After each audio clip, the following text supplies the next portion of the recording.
Bonsoir à tous et bienvenue sur une nouvelle vidéo donc de Tesla France 89. Aujourd'hui, grosse vidéo, on va voir ensemble l'autopilote. Donc voilà l'expérience qu'on en a depuis qu'on a cette voiture, d'un peu plus d'une semaine maintenant. On a pu un peu tester voilà, sur autoroute, sur route secondaire et on va vous donner nos impressions. En tout cas, merci à tous d'être de plus en plus nombreux à rejoindre la chaîne et à liker nos vidéos. Ça fait plaisir. Donc petite revue un peu ensemble, donc déjà de la théorie.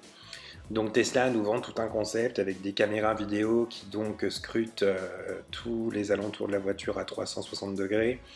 Ils indiquent aussi que donc il y a des capteurs radar à ultrasons qui ont aussi une plus longue portée. Donc on va voir voilà, sur la prochaine photo, on se rend bien compte là du coup de la portée vraiment de l'autopilote.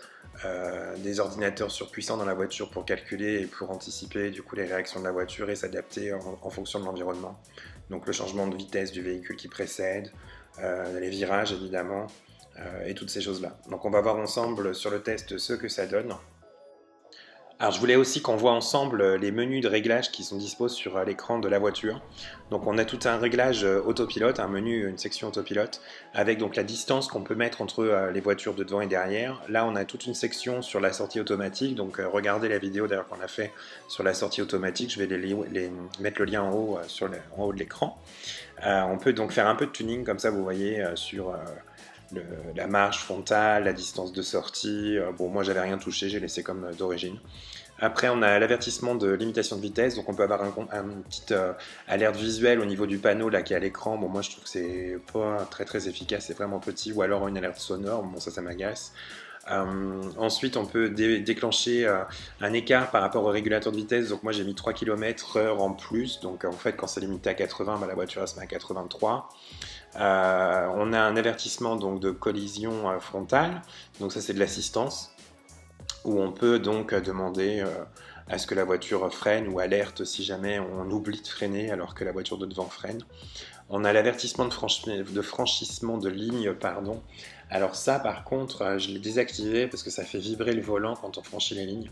Bon, nous, on a pas mal de routes de campagne et franchement, je coupe un peu les virages, donc si on l'avait à chaque fois, ce serait fatigant. Le signal sonore d'avertissement d'angle mort, donc ça c'est hyper pratique. Le freinage d'urgence automatique, donc ça je l'ai activé. Et on peut aussi limiter l'accélération.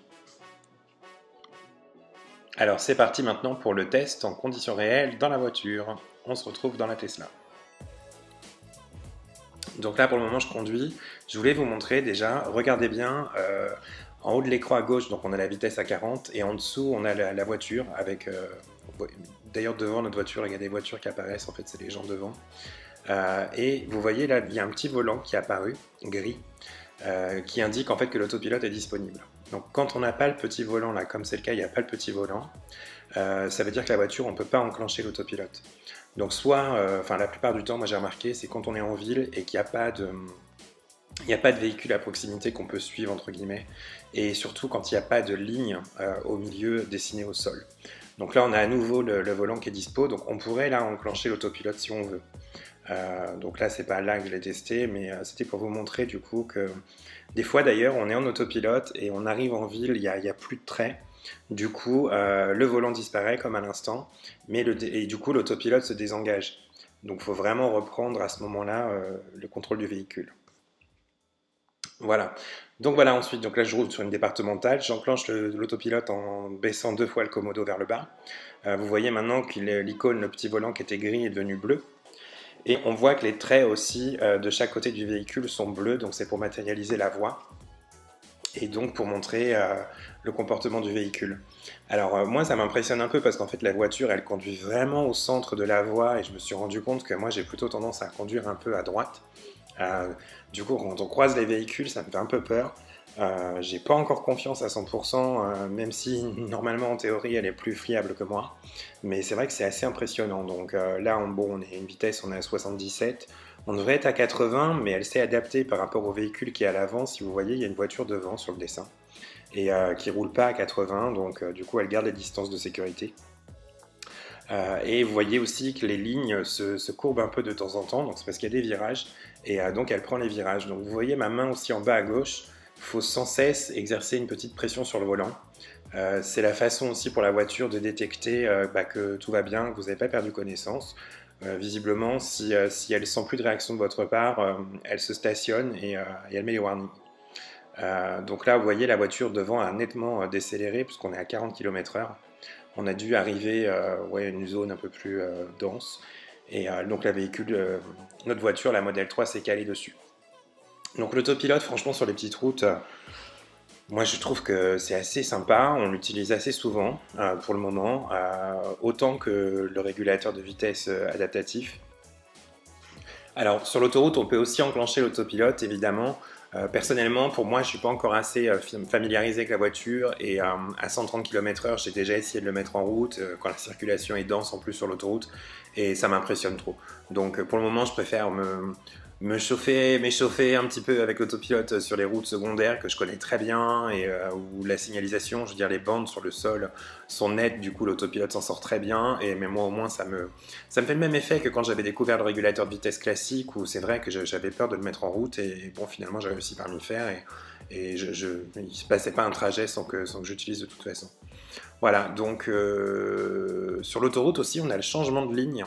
Le changement de voie automatique, donc si on veut doubler, dépasser un véhicule et qu'on est sur notre voie en autopilote, il suffit juste de mettre un coup de clignotant et la voiture déboîte et change de fil quand il y a besoin. Alors ça, franchement, c'est très impressionnant.